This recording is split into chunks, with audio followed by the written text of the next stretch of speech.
Ah, les fourmis, quel plaisir à l'observation. Tellement de choses à observer, apprendre d'elles, c'est quelque chose d'incroyable. Ici à l'image, nous avons donc une fourmi qui est en charge du déblaiement de l'entrée. En nature, c'est assez fréquent ce genre d'opération. Lorsqu'il y a une pluie, la rosée du matin, ce genre de choses, il faut constamment déblayer les galeries. Ici, certes, c'est un nid artificiel, mais c'est le même principe. Ici, on a donc des ouvrières qui s'occupent du couvain. Elles vont donc s'occuper de la propreté des larves, des cocons, des œufs également, enfin de tout individu se trouvant dans cette zone, ou du moins qui aura besoin de soins forcément. Et là, vous voyez qu'on a des ouvrières avec une coloration bleue. Eh oui, j'ai eu l'idée de recommencer ce que j'avais déjà fait précédemment, tout simplement voir comment se déroulait le nourrissage dans une colonie. Alors 2 couleurs pour cette vidéo aujourd'hui, nous avons donc un bleu, un rouge très rouge, waouh, les informations sont précises, n'est-ce pas? Non, plus sérieusement, je me suis dit que voilà, il fallait apporter une touche très vive, quelque chose qu'on verrait très bien à l'intérieur justement de leur gastre, et c'est pour cela qu'on va observer la façon dont elles se nourrissent, dont elles vont partager également la nourriture reçue, et vous allez voir que c'est vraiment hyper passionnant. Et bonus, on va également voir comment ça se passe à l'intérieur de la fourmi. Pour information, une ouvrière a déjà été prévenir la colonie de ce liquide. Et vu la durée et le temps qu'elles vont prendre à le collecter, petit accéléré.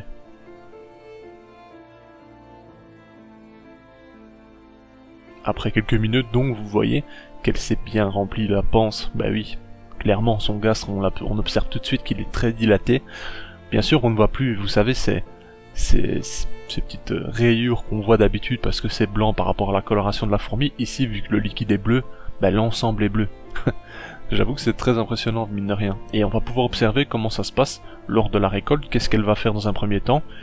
Vous vous doutez un peu, leur but à ces ouvrières qui partent justement collecter de la nourriture, bah, c'est de nourrir la colonie ensuite. Et donc on va observer ça directement, comment ça se passe.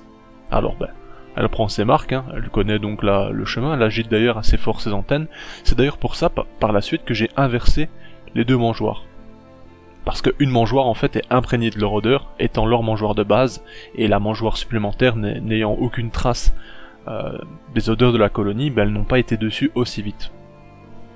Et ici voilà, elle trouve une première ouvrière qui est apte à recevoir du liquide, et vous voyez directement que le gastre de cette seconde ouvrière se remplit instantanément. Bon, bien sûr la concentration de liquide est moindre, donc la coloration est différente, et vu qu'elles sont jaunes de base, jaune et bleu je vous apprends rien, on a une petite coloration un peu verdâtre, mais plus la concentration de ce liquide sera importante dans cette nouvelle ouvrière et plus celui-ci sera bleu également.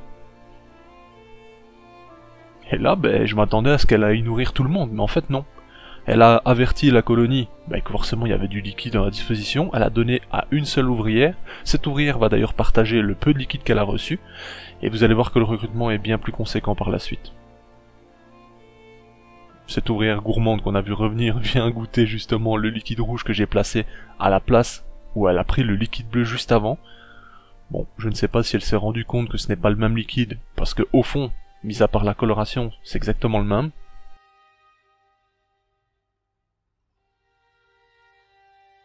Elles ont d'ailleurs été trompées justement par l'odeur coloniale qui leur permet de suivre un chemin tout tracé au final.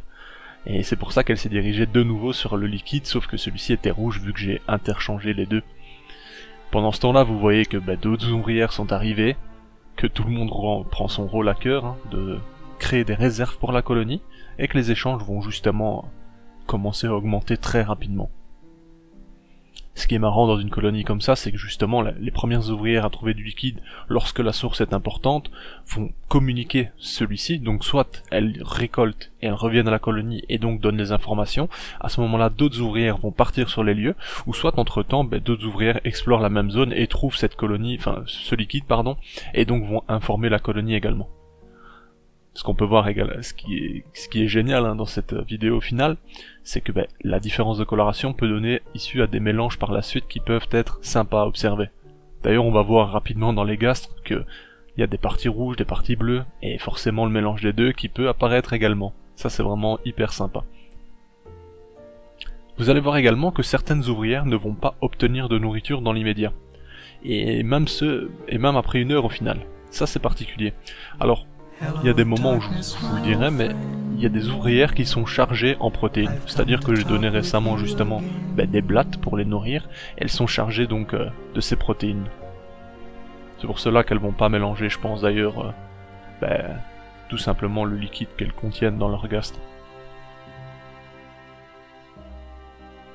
Franchement, si vous avez la possibilité de le faire, avec des liquides qui ne sont pas dangereux pour vos fourmis, je vous invite à faire la propre expérience pour vous-même, par vous-même d'ailleurs.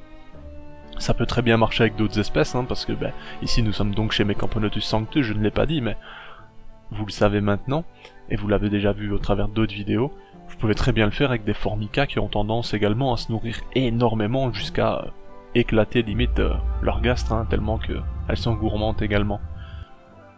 Ça peut se faire avec à peu près toutes les espèces bien entendu. Une fois que le gastre se dilate, vous allez observer le liquide. Mais il est vrai que avoir une espèce de coloration très claire rend les choses encore plus satisfaisantes. Et ici, la gourmandise appelle que, on a une trophalaxie qui va se transformer en triophalaxie, voire un peu plus même. Non, franchement, c'est complètement dingue. C'est de longues minutes d'observation, mais qui sont vraiment hyper satisfaisantes parce que, déjà les colorations vives comme ça à l'intérieur de la colonie, de les voir déplacer les liquides, d'échanger comme ça, franchement c'est juste génial.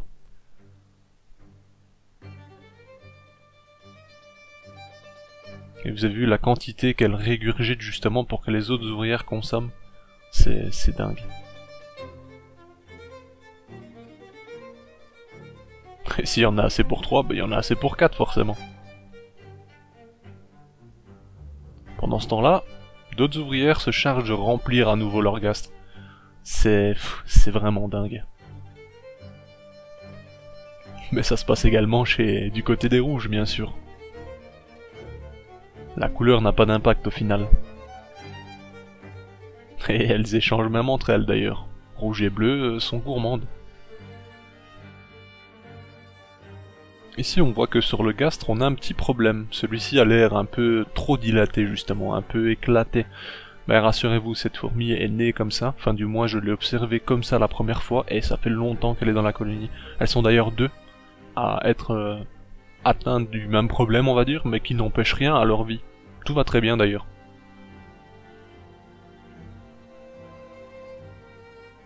Ici c'est hyper impressionnant, j'espère sincèrement que ce moment va vous plaire.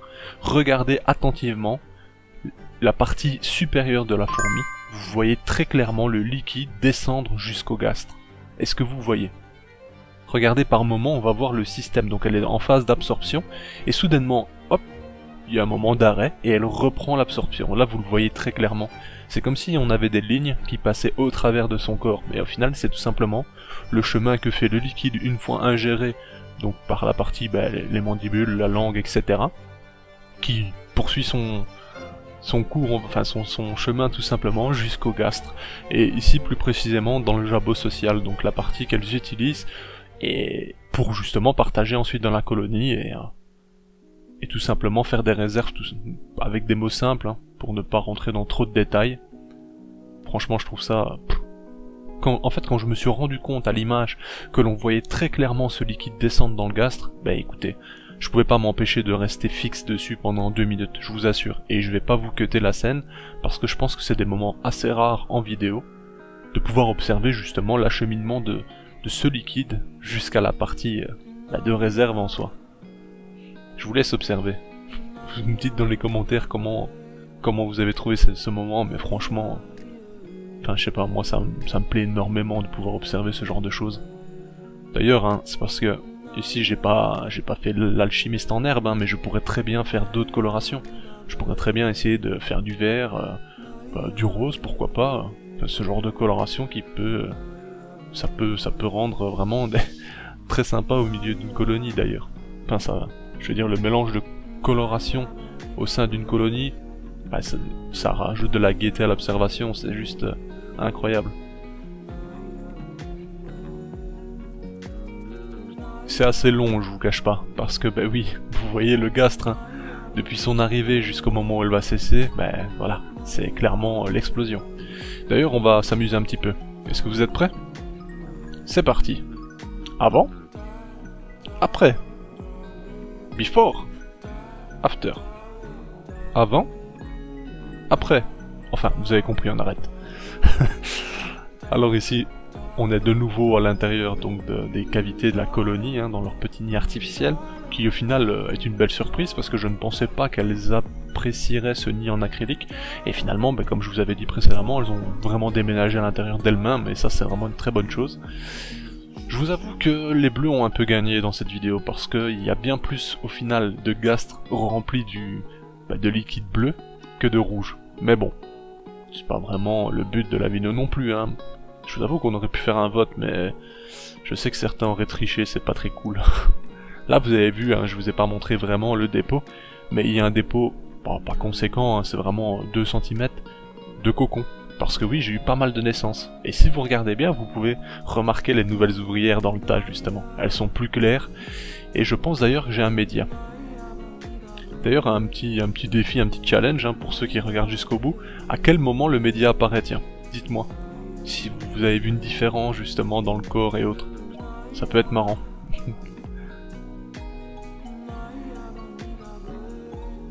J'ai observé aussi des moments où j'avais pas l'impression que les ouvrières qui recevaient le liquide, ben, l'ingéraient réellement au final. C'était vraiment étrange.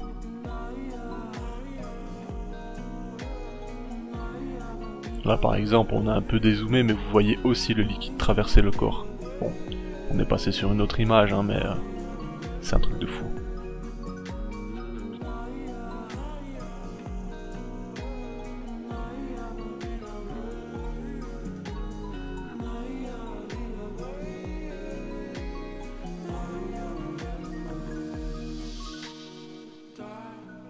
Et comme vous voyez, ça grouille à l'intérieur de la colonie. En fait, quand une colonie découvre une grande source de nourriture, c'est toujours un moment très plaisant pour elle. Quand c'est d'ailleurs, par exemple, je prends un exemple, mais en nature une bête morte ou autre, ben là vous voyez directement, si c'est une colonie de très grande taille bien sûr, des colonnes se créer pour aller collecter cette nourriture, et bien entendu il y a des conflits en général sur les zones d'alimentation. C'est pour ça que la nature, franchement, et surtout l'élevage de fourmis, c'est complètement dingue. Il y a des choses à observer, mais qui... c'est dingue, c'est fou. Ici, regardez, justement. Un petit mélange de couleurs. Vous voyez très clairement dans le gastre de l'ouvrière qui reçoit, donc c'est à la gauche, que elle a consommé du liquide rouge, juste avant. Et là, on voit tout doucement le bleu s'installer. En fait, franchement, on dirait un peu... ça fait un peu enfantin, ce genre de choses. Colorer l'alimentation et autres. Mais c'est tellement satisfaisant. Là vous voyez le dessous du gastre maintenant qui est totalement bleu et le haut qui est rouge. Franchement c'est incroyable.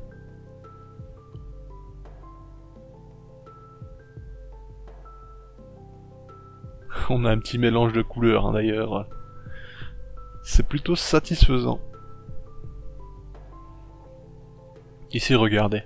Si vous regardez attentivement, on voit également le liquide descendre dans le gastre. Vous voyez au travers de son corps? Regardez, on a une sorte de... comme si on avait un goutte à goutte cette fois.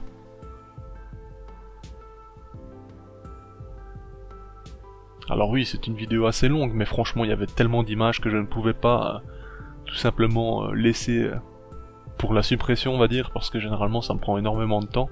Je prends beaucoup d'images pour au final faire un tri et faire un condensé, mais ici il y a trop d'images qui me plaisaient et que j'avais envie de vous partager. Alors ça sera plus long, mais bon. Parfois c'est pas plus mal.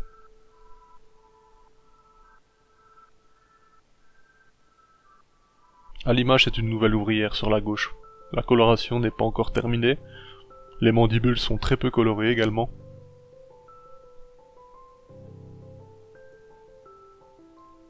Et pendant ce temps-là dans la DC, vous voyez qu'il reste au final énormément de liquide. Et pourtant j'ai mis 3 gouttes de chaque côté. Mais c'est vrai que ça fait beaucoup en fait. Parce que c'est un liquide très nourrissant. Et on retourne donc à nos ouvrières, hein, chargées du déménagement. Lorsque j'ai mis la DC, et du moins les récipients leur permettant de récolter les liquides de 2 couleurs, j'ai remué en fait un peu le sable, tout simplement pour aplanir, parce qu'elles avaient fait un peu des monticules, et j'en ai rentré un peu dans la galerie, et directement vous voyez, hein, depuis le début de l'enregistrement en fait, ben, y a des ouvrières qui œuvrent à retirer ces grains qui sont rentrés dans la colonie. Alors c'est marrant, enfin c'est marrant parce qu'en soi, On pourrait se dire qu'elles préfèrent marcher sur du sable ou ce genre de particules, qui au final des micro-cailloux, hein, plutôt que sur du plastique. Bah ici on voit qu'en fait elles limitent justement je veux dire le sable dans leur cavité. C'est marrant, franchement c'est... c'est particulier mais ça me plaît. Et vous voyez par la même occasion, je vous laisse la séquence pour voir un peu le passage justement à l'entrée de cette colonie. Comment ça se passe, qui rentre, qui sort. Là on voit c'est une vieille ouvrière qui vient de passer. Elle a une des antennes qui est cassée à moitié. Et son gast qui est un peu éclaté. Alors pourquoi elles ont ça, je ne saurais vous dire d'ailleurs. Sincèrement, j'avais déjà observé ça chez mes Nico, donc les Camponotus nicobarensis, et chez mes Sanctus, j'ai deux ouvrières qui sont dans le cas d'ailleurs. Pourquoi, comment, je ne sais pas, mais elles vivent très bien. Enfin voilà, on se dirige tout doucement vers la fin de cette vidéo. J'espère sincèrement qu'elle vous a plu. Le but étant de vous divertir, de me faire plaisir en même temps. Et pendant ce temps-là, des ouvrières sont revenues se gaver. Enfin voilà. Je vous remercie d'avoir regardé cette vidéo qui était assez longue. On se dit à bientôt l'équipe pour d'autres vidéos de ce genre. Bye l'équipe. Hey, si toi aussi tu as apprécié la vidéo, n'oublie pas de t'abonner, de laisser un like, voire un commentaire, ou même de nous suivre sur les réseaux. Merci et à bientôt l'équipe.